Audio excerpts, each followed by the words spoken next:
Hello, everyone. My name is Valerie Stimmick-Bailey from the travel blog Valerie and Belize.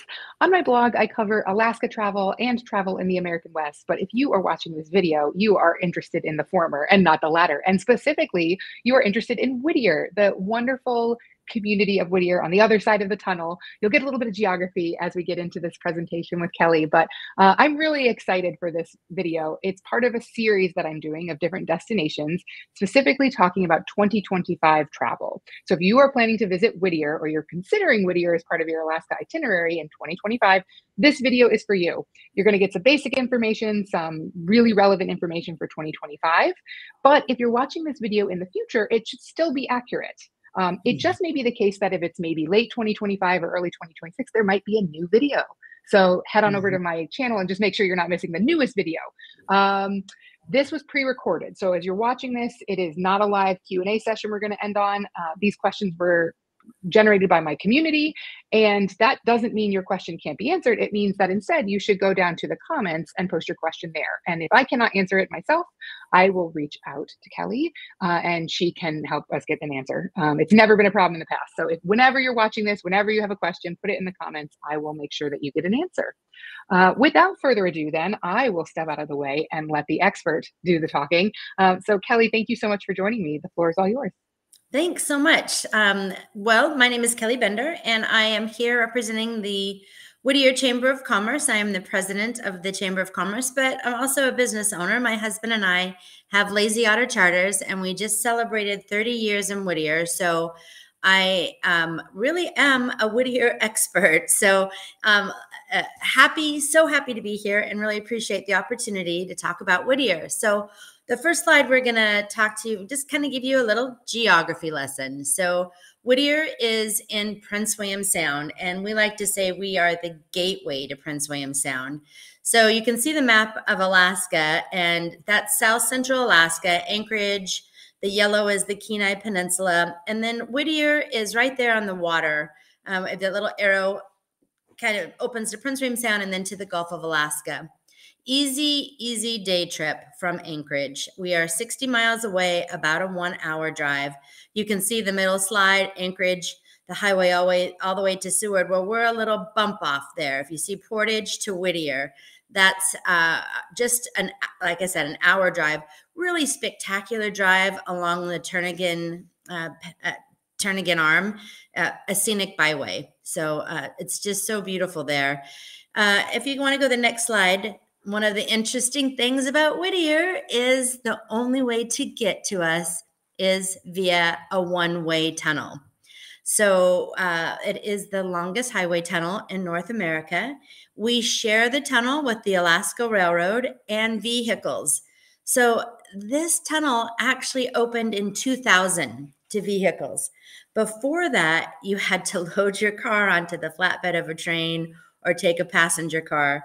So really has opened up our opportunities in Whittier once this tunnel opened. And we come in on the half hour, you go out on the hour. It opens at 5 o'clock in the morning, closes at 11 o'clock at night. Everybody in Whittier lives and dies by the tunnel schedule. So we know how to coordinate it very well. And the tunnel, once you come through that tunnel, you're less than 5 minutes from Whittier. We're a pretty small community. It is a toll. It is run by the Department of Transportation. 2.5 miles. Takes you a little less than 10 minutes to get through the tunnel. But it's a very unique experience. And Valerie, if you want to go to the next slide, here's a little layout of our town. So what you see is what you get. We are a very small community, very marine-based, very railroad-based.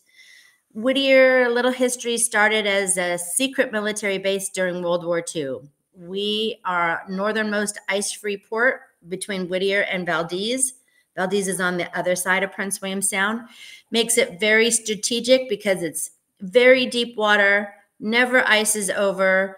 So railroad can come in year-round with the freight that supplies all of South Central Alaska, and Valdez, of course, for the pipeline terminal.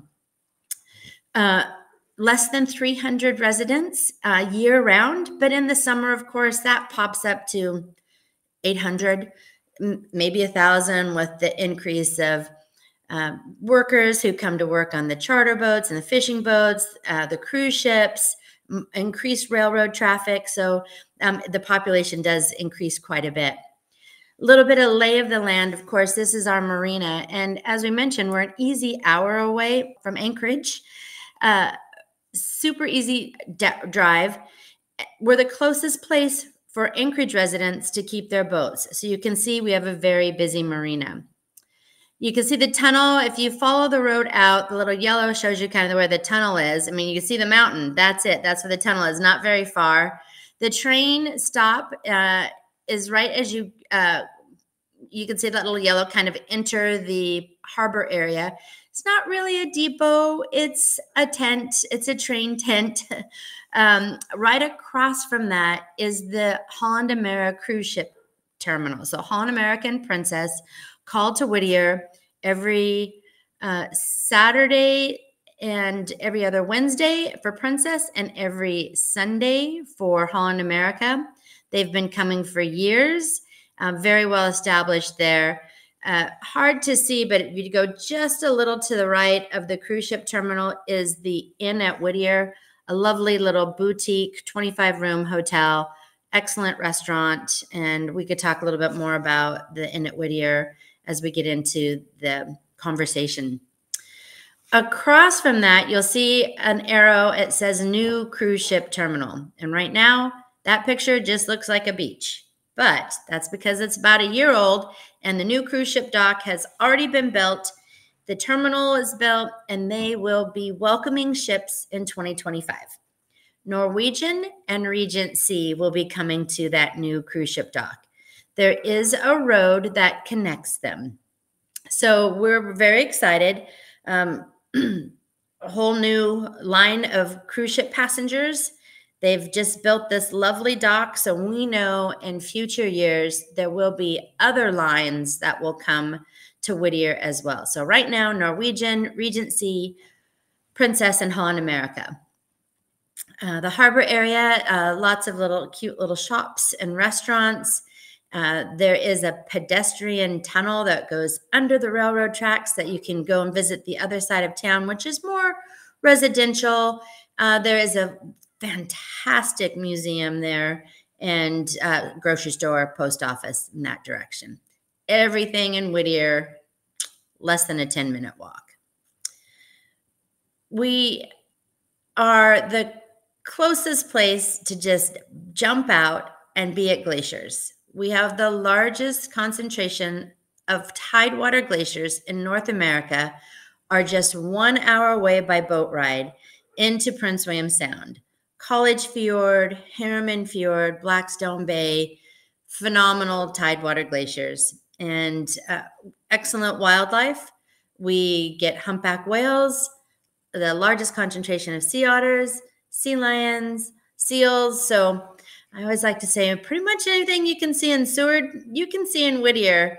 We're a little bit closer, and Prince William Sound, very well known for its calm, protected waters. Let's go to the next slide. What to see, where to stay, what to do in Whittier. We're best known for our glacier and wildlife cruises. So Lazy Otter Charters offers some small boat cruises. Of course, Phillips Cruises is our major tour operator in town. They're doing Blackstone and 26 glacier cruises. There are several other companies who are either doing a variety of water taxi or sightseeing or sports fishing. Prince William Sound has become quite known for its sport and commercial shrimping. So you can go out and drop pots and come back up with these fantastic shrimp, these spot prawns. Fishing, we're very well known for halibut. And again, you have to go quite a ways out into the Sound, but it's much more protected than, say, maybe leaving out of Homer or Seward, where you're heading out basically into the Gulf of Alaska. Whittier has become 5-star, known for our hiking. We've always had this really well-known Portage Pass. Takes you up over the hill. You look down at Portage Glacier on the other side of the mountains, then over Passage Canal, which is the entryway into Whittier. Phenomenal hiking.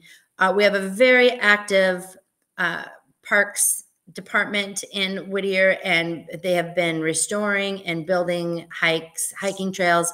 One just very easy along a creek, really from novice to advanced hiking opportunities. Diving, yes, we do dive, cold water dive in Prince William Sound, and Whittier is where a lot of people get their cold water certification, because you can easily do a beach dive from an area called Smitty's Cove. They've put in a whole habitat there, so well known for diving. Historic, all mostly World War II history. Whittier was built during World War II to get supplies to the interior and to connect the South Central Alaska. So the tunnel and the railroad were built. Those tunnels are quite an engineering feat. They were built in 1942, started on one side of the tunnel, ended on the other side of the tunnel, and they met in the middle. They were literally inches off. So pretty impressive. And our museum is phenomenal. I mean, by any standards, it's an excellent museum, but a town our size, you don't expect to have such really well done and comprehensive museum. A lot of it based on World War II, but pictures of the area before and after the earthquake, the 1964 earthquake, and when the big military buildings were in their heyday. So really well done. Fun shopping. Our town, pretty small town, but we have some really delightful restaurants and shops. Most of them are carrying local Alaskan artists, and every single one of them you can get some local halibut or Prince William Sound shrimp. Hiking, wherever you have hiking, you get berry picking. So we're pretty well known for our salmon berries and blueberries. Some active opportunities in Whittier: sea kayaking, because it's so protected and calm. The sea kayaking is exceptional there. Lots of vetted beaches for camping for those who are looking for a multi-day adventure. And then like, what? You have jet skiing? Yep, jet skiing to the glaciers. So it's jet skis are fast. It's about a 45-minute ride to the glaciers. They are they give you warm dry suits, and for those of you that are really up for an adventure, that is a pretty exciting way to see a glacier. We have the Inn at Whittier, 25-room hotel, Glacier View Suites, and there's also some other condos in the big baggage towers, which I guess I should deviate for a minute. We're so interesting because most everybody lives in one tall high-rise building. I mentioned that the railroad owns most of the land in town because we are a railroad town, so there's not a lot of private property. So we live in these big, tall high-rises that were built by the military.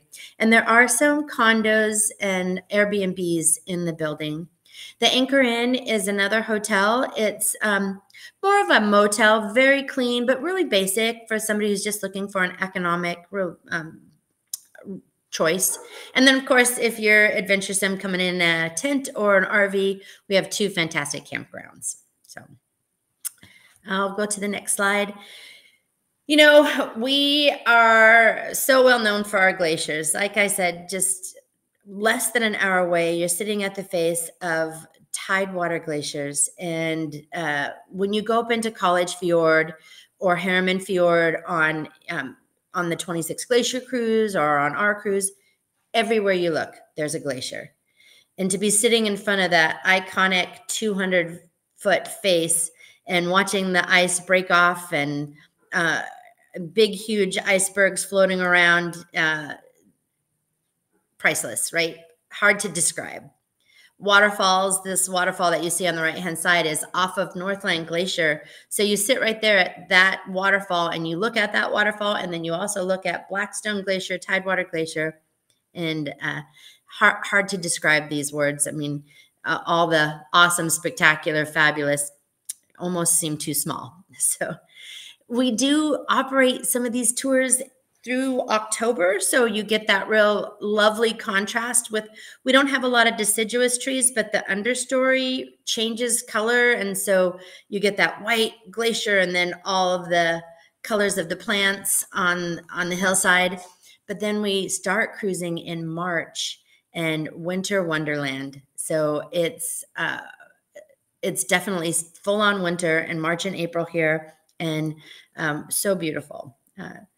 So glaciers are our prize out of Whittier. And next slide, please. Fishing. We talked about how it's really a great place to fish because of the calm waters. So you probably have to take a boat ride 2 to 3 hours out to get to the really good halibut fishing grounds, but you're not going out in big swells. Halibut, rockfish, lingcod, salmon. Salmon, we have king salmon runs early in May, red salmon, June, July, and then silver salmon, August, October, September.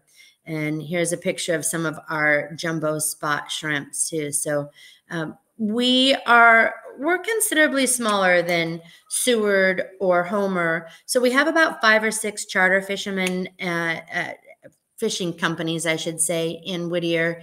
And many of them have more than one boat. So you do have to plan ahead, though, if you wanted to get a fishing charter out of Whittier. Next slide. Wildlife. I think one of the questions is always, what's the difference between Seward and Whittier? And Seward, Prince William Sound, and Kenai Fjords. So everything you can see in Seward, you can pretty much see in Prince William Sound. Very good humpback whales, seals, harbor seals, sea lions, sea otters. We have the largest concentration of sea otters are in Prince William Sound. And this is one of the only places, and I've worked all over Alaska. I've worked Kenai Fjords, I've worked Southeast. One of the only places you'll ever see sea otters haul out on icebergs. You can see how huge they are. They're huge. So what I really like to say is Whittier is glaciers with wildlife, where Kenai Fjords is wildlife with glaciers. I think that's a good way to put them, that you're probably going to get both of each. But and the other thing about Prince William Sound is we're never far from shore, right? You always can see the shore from wherever we go, and it's the water and then this 3,000-foot mountain right next to you with lush green vegetation and waterfalls. So really good wildlife. I would say, to be honest, that if whales is your #1 priority, then you should go to Seward. But we have very good luck with whales, and it's kind of the whole package that you get with us in Prince William Sound. All right. So I've talked a lot. I'm hoping we can answer some questions that will maybe fill in some of the gaps, but I am the president of the Whittier Chamber of Commerce, have been in Whittier for 30 years, very involved with the chamber and the council. I sit on the Prince William Sound Stewardship Foundation, so working a lot to help preserve and take care and educate about Prince William Sound. My husband sits on the Prince William Sound Regional Citizens Advisory Board. So they are the folks that are kind of the watchers of the oil industry. And we've been there a long time. We've seen the changes and the growth, and happy to be a contact or a resource about anything and all things Whittier and Prince William Sound.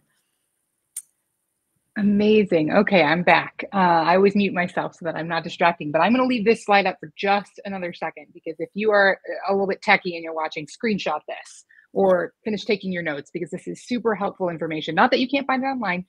Whittier-AlaskaChamber.org is a great resource, but if you're still trying to take down notes, this is your last chance. Okay. That's it. Your chance is over. Let's get to some questions. First of all, thank you so much. It is amazing to have you. This is your first year joining me in the seminar series, and it's so clear that you are a passionate member of the community and love to just talk about what makes Whittier such a special place. And it's unique and different. And I did love the way that you framed the juxtaposition between Seward and Whittier, because that is a very common question that I get too. Mhm. So let's start right there. Actually, you kind of touched on this, but I'm going to just kind of bring it out so we can really dive into some details. How do boat tours in Whittier differ from Seward? Is it a logistical thing, routes, distances, times, boat sizes? Feel free to Yes, yes, wherever. Yeah. yes, and Okay. yes. Yeah. Okay. Yeah. So, yeah, Whittier is an hour away, right? Seward is 2.5 hours away. And that's realistically without a lot of construction. So, Yeah. hour and a half to 2.5 hours, basically. So we are closer, very easy to do a day trip out of Whittier, like to come into Whittier, do your excursion, and still drive back to Anchorage and have dinner in time, especially with our long daylight hours, right? And if you're flying from anywhere outside of Anchorage, Alaska, you're gaining that time. So you just feel like you have more time in the day anyhow. Definitely the calm protected waters is really important to know. Doesn't matter all the way out to the glaciers. We are never far from shore. And Seward, even on the nicest day, because you're going out into the Gulf of Alaska, and your rewards for going out into the Gulf of Alaska is you're going into the feeding grounds of all of the wildlife, including numerous types of whales. But even on the nicest day, you can have a bit of a swell there. Not to say, I used to work for Kenai Fjords too, so I'm very familiar with everywhere in Alaska. I worked in Southeast, and my heart's always been in Prince William Sound. But just the calm waters, just to get anywhere. And the glaciers, there's so many glaciers and enormous calving glaciers. You have to go out into the national park to experience glaciers out of Kenai Fjords. So you're having a much longer boat ride. It's at least a 2 to 2.5 hour boat ride to get to the glaciers. Mind you, I would never, Seward and Kenai Fjord are magical as well. I say you should do both, but the more time you're on the water, the more experiences you have, the more opportunities you have. But just the phenomenal glaciers, and we have really good wildlife too. Lazy otter, we go to the puffins, so we can actually get out to an island where there's puffins. So we do have puffins. I know that's a big draw in Seward too, but we do have puffins. Not all the tours go all the way out to these little islands for the puffins, but Yeah, that's a nice special treat. They're just so funny. They're just funny little birds. they're a life Uh, lister, right? yep, People want to yep, see a puffin. yep. And they're so little. You don't think Yeah, that you don't realize how little they are. They're little, like yeah. little nuggets. And they're hilarious Uh, because they're terrible flyers. yep, Right? yep. They got lost between the penguin and the rest of the Yeah, birds. right. Anyway, enough about puffins for now. Okay, so you did kind of mention that you can do a day trip Mhm. to Whittier. Yeah. Um, would you recommend an overnight? Yeah. So, whenever you spend the night in a community, you get to kind of immerse yourself. And I will say that Whittier is really so small, and so many of our guests are here during the day, and then they leave at night. So when you spend the night, you have more opportunity to mingle with the locals. I mean, sincerely, we don't have a lot of accommodations, which is true. Our main hotel is the Inn at Whittier, and 2 years ago they suffered a pretty massive flood from inside, and they've been struggling the last 2 years to open. I just spoke with the owner of the Inn at Whittier actually 2 days ago. They do plan to have the restaurant and the bar opened May 1st, which is a beautiful restaurant right on the harbor. It's so fun to just watch the boats come and go there, and it's a lovely appointed restaurant and bar. They are not sure when the rooms will be open. They've had just kind of a spiral of contractors and Whittier weather and logistics, and everybody knows how hard it was to get supplies these last 2 years. So they do believe they'll open their rooms kind of floor by floor, but hard to say. He's not taking reservations right now because that whole heartbreaking when you have to call somebody and tell them it's not available. I don't think he's up for that. But so keep looking back, kind of keep checking in with them and checking their website. I think when they have better dates, they'll let everybody know. But it's still a pretty small hotel, 25 rooms.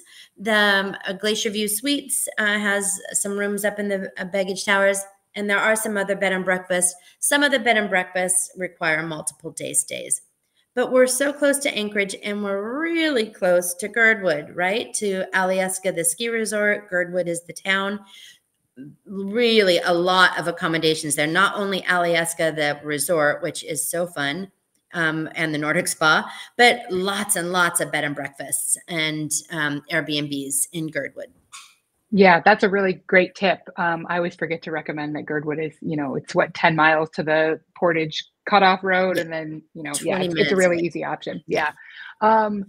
I did want to shout out actually while I queue up the next question that if you are if you are familiar with the Baggage Towers from TikTok, where it went viral, that's Right. the tower that everyone lives in. It's Yeah. gone viral on social media several times. You can stay there. There are accommodations in the tower. So don't just go and gawk on the outside. Yeah. Even if you are visiting, actually, please be respectful of local residents. That is their home. They live in that building. But if you really want to live up the social media dream, you can stay there. Yeah, it's kind of a fun thing to do. Mention we say Whittier is unique even by Alaska standards, and Baggage Towers is one of the reasons. Yep. Okay, so let's jump back into activities. So this is a fun one. Normally, I will say, normally when I get the husband is doing X for 5 hours, it's fishing. But in Denise's case, her husband is going jet skiing for 5 hours. So Yeah. she was looking for other recommendations of things to do with a kind of a 5 hour window. Perfect. So kayaking. There are lots of, so a little softer adventure still, and the kayaking trips there are made for novice. So if you've never kayaked before, it's not that hard to get in a boat. You'll get they'll give you the rundown, the safety briefing, but you can easily do a 3 or 4 hour trip right from Whittier and go over to the big Kittiwake Rookery, where there's this huge wall of 5,000 Kittiwake gulls or into these little coves. And I have to tell you, it's a little addicting when you're just paddling and all you're hearing is the echo of your paddle against the water.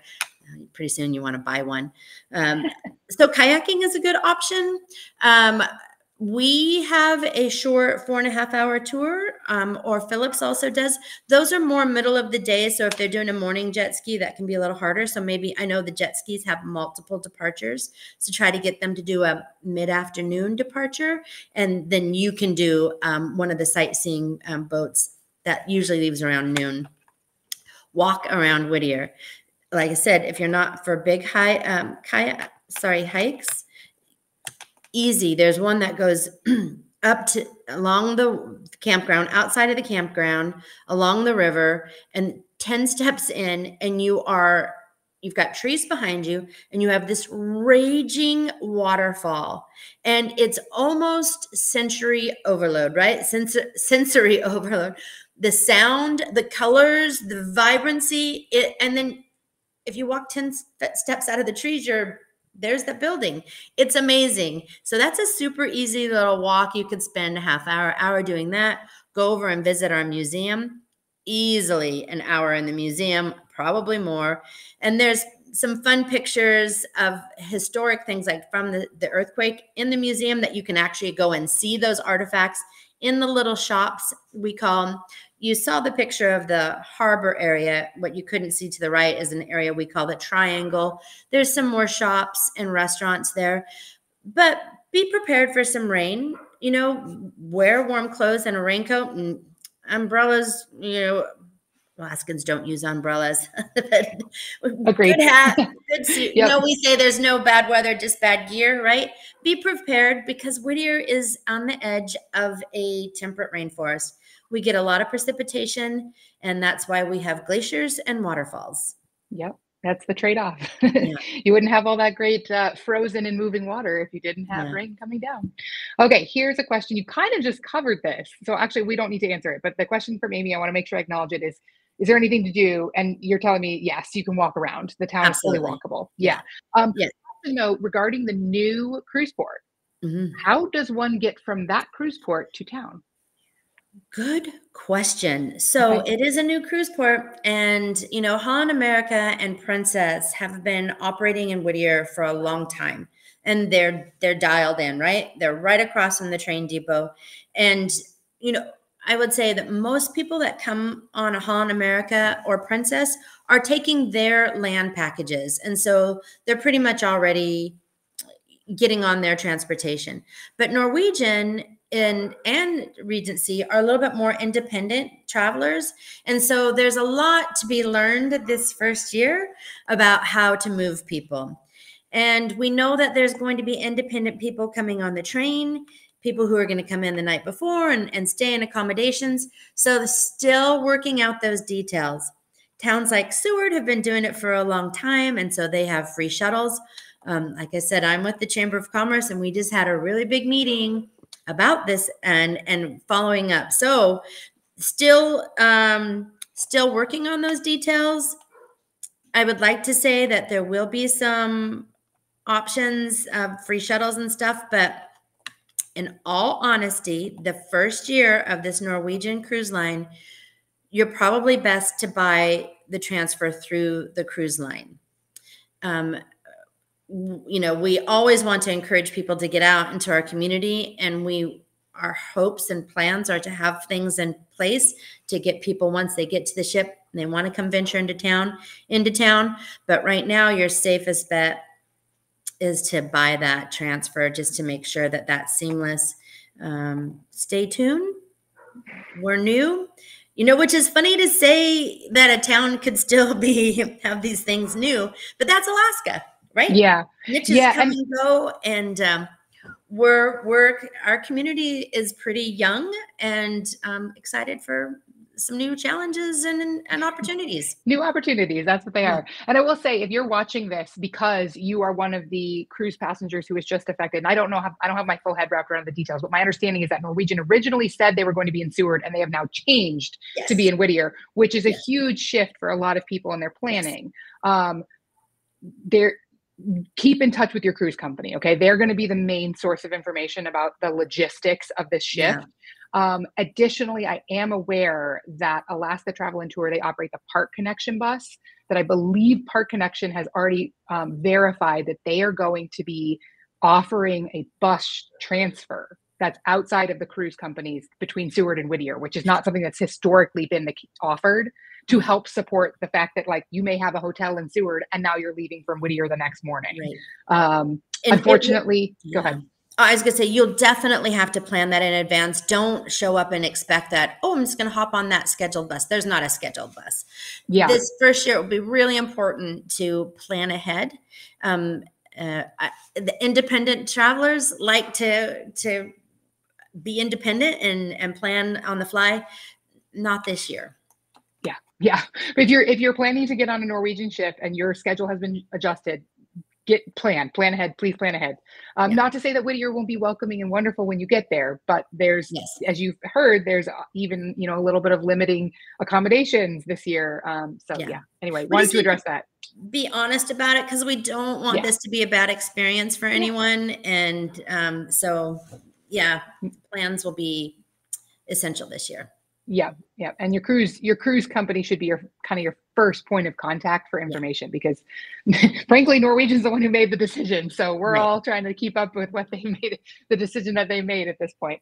Okay, we'll end on one other note, and that you kind of touched on this, but I want to just acknowledge that I got the question.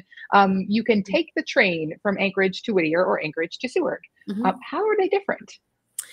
Yeah, well, again, let's be honest. That train ride to Seward is world class. It's phenomenal. The little canyons and stuff that you go through are fantastic train ride. It is a 4-hour train ride.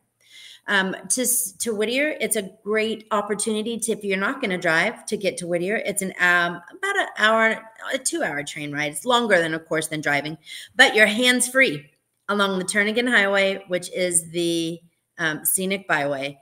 And when they say, look at, there's dull sheep on the hillside, you're not like trying to pull over or watch the boar tide, hands-free, and you get to go through the tunnels. So when you come on the train, you go through 2 tunnels. So there's actually one is 1 mile long, and then you'll do the 2.5 mile long. So easy, hands-free. It meets the tours perfectly, especially like if you're going to take a Phillips 26 Glacier tour. All of their departures depart after the train gets there at 12 o'clock. And then the train doesn't leave till 6:45. So you have time to get back from the tours, grab a bite to eat or a happy hour cocktail, and then get on the train back.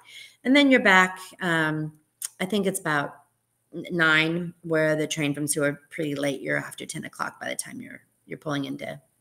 Yeah. That's great. That's great. And you know, they are very different rides. If you are a railhead, which is, I know, a term that if you are a railhead, you know what railheads are. The chance to ride through the Anton Anderson Memorial Tunnel is really special, especially if you can do the glass domed ride, if that's one of the options when you're booking.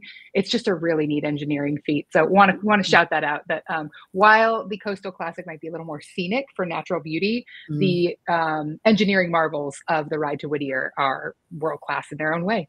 And before I forget, tell you about my favorite train ride. Yeah. Is from Whittier to Grandview. Yeah. So, I think so many people miss that Grandview. They get off at Spencer and do the float or a hike, which is really fun. But to Grandview, that's all the canyons. And I take my family on it every year.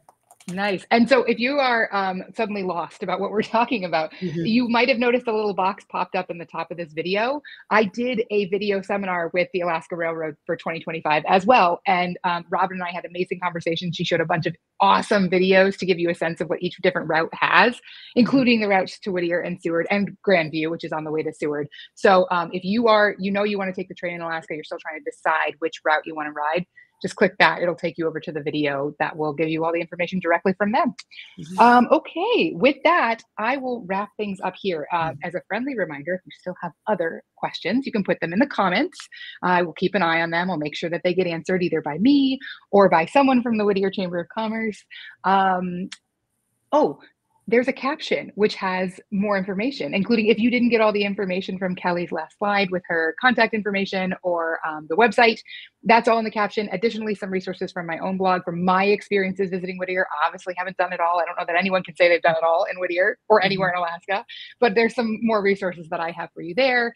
And you're probably not just visiting Whittier, so make sure you go check out the other videos in the seminar, and hopefully they will help you put together an amazing Alaska trip. I want to say one more time, thank you so much, Kelly, for joining me and teaching us all about Whittier. And I can't wait to see you next year and hear about all of the changes and developments that have come in the meantime. We should have some good updates next year. Okay. So thank you for this opportunity so much, and happy to be a resource for Whittier. Amazing. Thanks.